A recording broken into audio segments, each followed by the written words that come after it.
Welcome students to channel study 24/7 and guys this is the third lecture of Indian polity. मैंने जो Indian polity की series शुरू की है लेक्चर की उसमें ये थर्ड लेक्चर है। अगर आपने पहले दो लेक्चर्स देखे नहीं होंगे तो उसमें मेरे चैनल पे इंडियन पोलाइटी की प्लेलिस्ट है, उस पर आप देख सकते हैं। एसएससी सीजीएल के प्लेलिस्ट में भी है, ये जनरल स्टडीज़ की प्लेलिस्ट में भी है। तीनों प्लेलिस्ट मेरे चैनल पे अवेलेबल है। सो ओके गाइज, मैंने लास्ट लेक्चर में सेकंड लेक्चर में बोला था कि जो गवर्नमेंट ऑफ इंडिया के एक्ट है वो हम एक सेपरेट वीडियो में पढ़ेंगे। सो ये इंडिपेंडेंट एक्ट 1947 तक अब ये एक्ट रहेगा और इसमें ही हमारा जो फर्स्ट चैप्टर है evolution of the Indian constitution वो कंप्लीट हो जाएगा। ठीक है, सो हम स्टार्ट करते हैं कि Indian act government of India act 1919, तो जिसे मोंटेगू चेम्सफोर्ड रिफॉर्म्स के नाम से जाना जाता है। अब Montagu was the secretary of state for India and Chelmsford was the viceroy at that time. That's why this act used to called Montagu Chelmsford reforms. ठीक है, अब इसके फीचर्स क्या थे? तो इसमें गाइज हमारे लिए इम्पोर्टेंट चीज़ें कम हैं इस एक्ट में, लेकिन अगर मैं जनरल इंफॉर्मेशन के लिए पढ़ लेता हूँ। It relax the central control over the provinces by demarcating and separating the central and provincial subjects. Central और प्रोविंशियल अलग अलग कर दिया इन्होंने, यानी जो सेंट्रल का कंट्रोल था वो थोड़ा कम हो गया।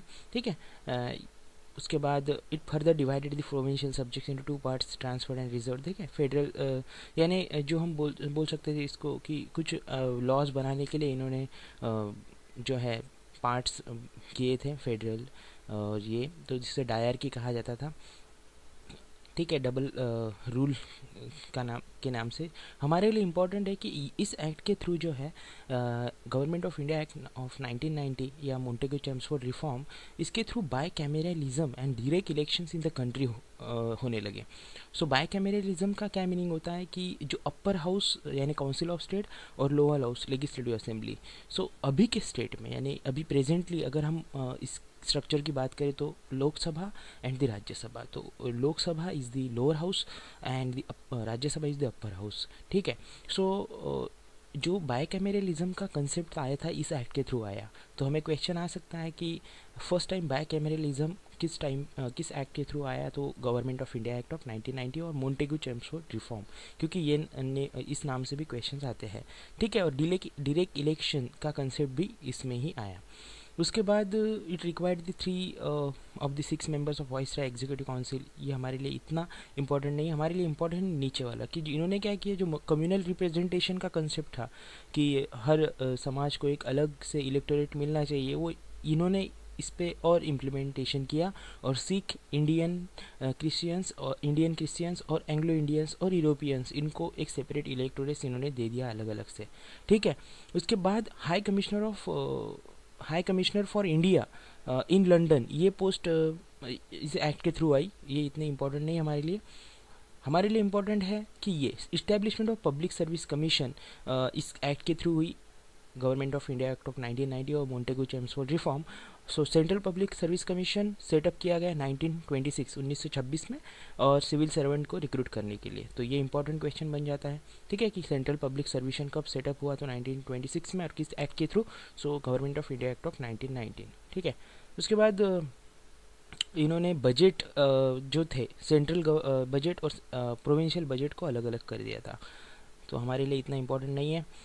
Government of India act of 1935, guys ये बहुत इंपॉर्टेंट एक्ट है, क्योंकि यह एक्ट 70% इस एक्ट के जो रिफॉर्म्स थे वही हमारे कॉन्स्टिट्यूशन में देखे जाते हैं, क्योंकि इस एक्ट ने बहुत कुछ गाइडेंस किया था हमारे कॉन्स्टिट्यूशन बनाने वाली कमेटी को।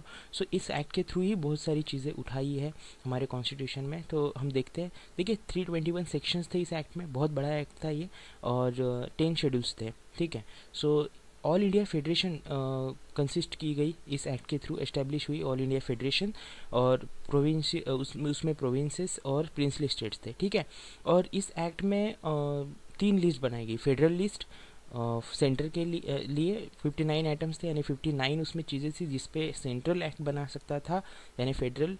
प्रोविंशियल लिस्ट थी, उसमें 54 आइटम्स थे जिसपे प्रोविंशियल यानी स्टेट जो थे वो एक्ट बना सकते थे, और कॉन्करेंट लिस्ट दोनों मिला के ये एक्ट बना सकते थे, ऐसे 36 आइटम के लिए। लेकिन अभी के हिसाब से अगर हम बात करें तो हमारे कॉन्स्टिट्यूशन में जो प्रोविज़न है, जैसे यूनियन लिस्ट है, स्टेट लिस्ट है और कॉन्करेंट लिस्ट, वो इसी के बेस पे है, ठीक है। सो लेकिन उसके बाद क्या हुआ कि जो प्रोविंशियल जो प्रिंसली स्टेट्स थे वो इसमें आए नहीं, इंक्लूड नहीं हुए, इसीलिए फिर फेडरल जो लिस्ट थी उसको डिवाइड किया गया था अलग से दो पार्ट में, यानी इतना सक्सेसफुल नहीं रहा उस टाइम पे, लेकिन यही कंसेप्ट हमारे कॉन्स्टिट्यूशन ने उठाया है, ठीक है। इस एक्ट ने जो दायर की थी प्रोविंसेस की वो ख़त्म कर दी, ठीक है। उसके बाद हमारे लिए इम्पोर्टेंट है गाइज ये चीज़ कि जो बाइकैमेरलिज्म था तो वो तो इस एक्ट के थ्रू आया, लेकिन लास्ट एक्ट में आया 1990 के, लेकिन 1935 में क्या हुआ कि Bengal, Bombay, Madras, Bihar, Assam and United Provinces, यानी जो अभी का उत्तर प्रदेश है, इनको फिर इन स्टेट्स में, इन प्रोविंसेस में बाइकैमेरल सेटअप हुआ, यानी लेजिस्लेटिव हाउस, लेजिस्लेटिव असेंबली और लेजिस्लेटिव काउंसिल दोनों इन प्रोविंसेस में, जैसे Bengal, Bombay, Madras, Bihar, Assam and United Provinces में सेटअप हुए, ठीक है। तो ये कब हुआ? Government of India act of 1935, ठीक है। उसके बाद इस एक्ट के through, Government of India act of 1935 के थ्रू जो सेपरेट इलेक्टोरेट्स मिले डिप्रेस क्लासेस को, यानी शेड्यूल कास्ट को और वुमेन एंड लेबर वर्कर्स को दिए गए थे, ठीक है।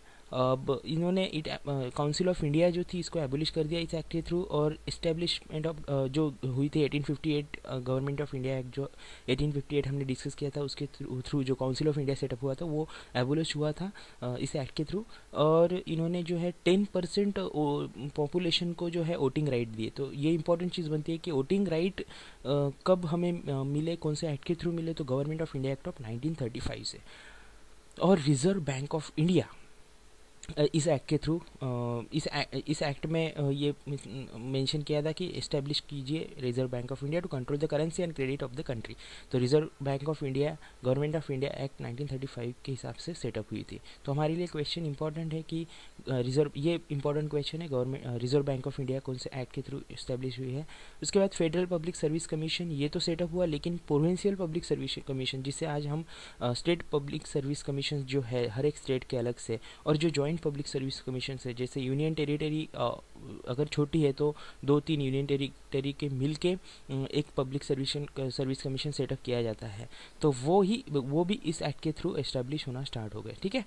और अभी हम लास्ट एक्ट पे आते हैं जो कि इंडियन इंडिपेंडेंट एक्ट ऑफ 1947। तो इसमें ब्रिटिश रूल ख़त्म किया गया पूरी तरीके से, और इंडिया को independent and sovereign state declare किया गया, जो कि हमें सबको पता है अगस्त 15, 1947 को, ठीक है। और पार्टीशन हुआ इस एक्ट के थ्रू इंडिया और पाकिस्तान। इसके बाद वाइसरॉय की जो पोस्ट थी वो एबोलिश की, यानी ख़त्म कर दी गई, लेकिन कुछ टाइम के लिए गवर्नर जनरल रहे। गवर्नर जनरल की जो पोस्ट थी वो लाइव थी।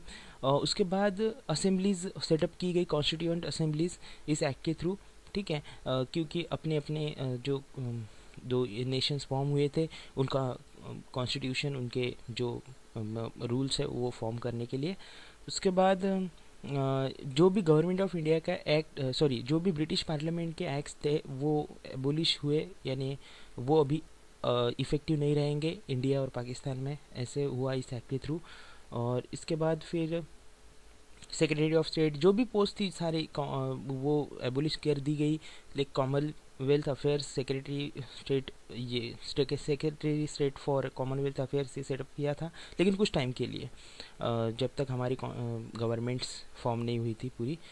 लेकिन it provided for the governance of each of the dominions and provinces by the government of India act of 1935, ठीक है। एंड जो भी है कॉन्स्टिट्यूशन फ्रेम होने तक ये सब कुछ पोस्ट ब्रिटिश गवर्नमेंट ने फॉर्म की थी, लेकिन जैसे ही सब कॉन्स्टिट्यूंट असेंबली और फॉर्म हुई तो उसके बाद सब लॉज उनके थे जो एबोलिश हो गए थे। तो हमारे लिए इतना इंपॉर्टेंट नहीं है नीचे वाली इन्फॉर्मेशन, सिर्फ यहाँ से आप ध्यान में रखिए कि इस एक्ट में आपको इम्पॉर्टेंट चीज़ ये है कि सबसे पहले कि जैसे पार्टीशन इस एक्ट के थ्रू ही हुआ है।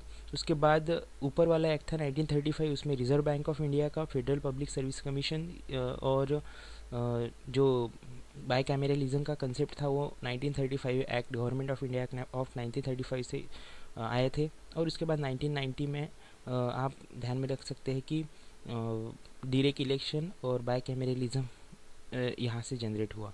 ठीक है, सो गाइज इसी के साथ हमारा इवोल्यूशन ऑफ द कॉन्स्टिट्यूशन, जो कॉन्स्टिट्यूशन के पहले की जो हिस्ट्री थी वो वाला जो चैप्टर है वो कंप्लीट हुआ। अब नेक्स्ट वीडियो में मोस्टली हम प्रोबेबल क्वेश्चंस डिस्कस करेंगे इसके थ्रू, जो भी ऑलमोस्ट 20 to 25 20 ऑलमोस्ट बन सकते हैं। ठीक है, तो उसका मैं सेपरेट वीडियो अपलोड कर दूंगा। सो गाइज अगर वीडियो पसंद आ रहा है आपको तो आप रिस्पांस दीजिए। रिस्पांस बहुत ही ढीला लग रहा है, प्लीज़ आप अच्छे से रिस्पांस दीजिए, मुझे इनकरेजमेंट मिलेगा वीडियो बनाने में। सो गाइज सब्सक्राइब किया है तो thank you very much. Like कीजिए, शेयर कीजिए फ्रेंड्स के साथ, शेयर से ही रिस्पांस बढ़ेगा गाइज। ठीक है, एंड दिस इज सम्राट साइनिंग ऑफ, थैंक यू।